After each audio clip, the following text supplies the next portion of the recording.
ചേർത്തലയിൽ നവജാത ശിശുവിനെ കൊലപ്പെടുത്തിയത് അമ്മയുടെ ആൺസുഹൃത്ത് രതീഷ് എന്ന് ആലപ്പുഴ SP MP മോഹനചന്ദ്രൻ പറഞ്ഞിരുന്നു.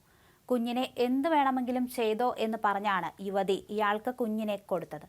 കുഞ്ഞിനെ വീട്ടിലെത്തിച്ച ശേഷം രതീഷ് ശ്വാസം മുട്ടിച്ച് കൊലപ്പെടുത്തി. ചേർത്തലയിൽ നവജാത ശിശുവിനെ കൊന്ന കേസിലെ ഒന്നാം പ്രതിയും കുഞ്ഞിന്റെ അമ്മയുമായ യുവതി രതീഷിന്റെ കുഞ്ഞിനെയാണ് ഗർഭം ധരിച്ചതെന്ന് ഭർത്താവിനോട് പറഞ്ഞിരുന്നു. കുഞ്ഞുമായി വീട്ടിലേക്ക് വരരുത് എന്ന് ഭർത്താവ് അറിയിക്കുകയും ചെയ്തു. ഇതോടെ ആശുപത്രി വിട്ട യുവതി ബിഗ് ഷോപ്പറിൽ കുഞ്ഞിനെ രതീഷിന് കൈമാറി. അന്ന് തന്നെ കുഞ്ഞുമായി വീട്ടിലെത്തിയ രതീഷ് വായും മൂക്കും പൊത്തിപ്പിടിച്ച് ശ്വാസം മുട്ടിച്ച് കുഞ്ഞിനെ കൊലപ്പെടുത്തുകയായിരുന്നു. പിന്നീട് കുഴിച്ചു മൂടുകയും ചെയ്തു.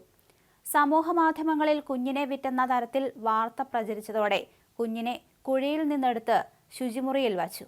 തെളിവ് നശിപ്പിക്കാനായി കത്തിച്ചു കളയാൻ പ്ലാനിട്ടു. അതിനു മുൻപേ തന്നെ അന്വേഷണ സംഘം ഇരുവരെയും കസ്റ്റഡിയിലെടുത്തു. അതേസമയം സാമ്പത്തിക ബുദ്ധിമുട്ട് മൂലം കുഞ്ഞിനെ തൃപ്പൂണിത്തുറയിലുള്ള ഒരാൾക്ക് കൊടുത്തു എന്നായിരുന്നു ഇവർ ആദ്യം നൽകിയ വിവരം. കൂടുതൽ ചോദ്യം ചെയ്തപ്പോഴാണ് ഇത് കളവാണെന്ന് മനസ്സിലായത്. പിന്നീട് കൊലപാതകത്തിന്റെ ചുരുളഴിയുകയായിരുന്നു.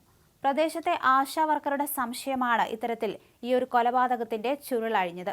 കൊലപാതക വിവരം പുറത്ത് അറിയാൻ ഇടയാക്കിയത് ഇവർ പറഞ്ഞ കള്ളങ്ങളായിരുന്നു. ആൺസുഹൃത്ത് രതീഷും യുവതിയും ചേർന്ന് 3 ആശുപത്രികളിൽ അബോർഷൻ നടത്താൻ ശ്രമം നടത്തിയിട്ടും പരാജയപ്പെട്ടു. പിന്നീടാണ് പ്രസവിച്ച ശേഷം കുഞ്ഞിനെ കൊലപ്പെടുത്താം എന്ന ചിന്തയിലേക്ക് കാര്യങ്ങളെത്തിയത്.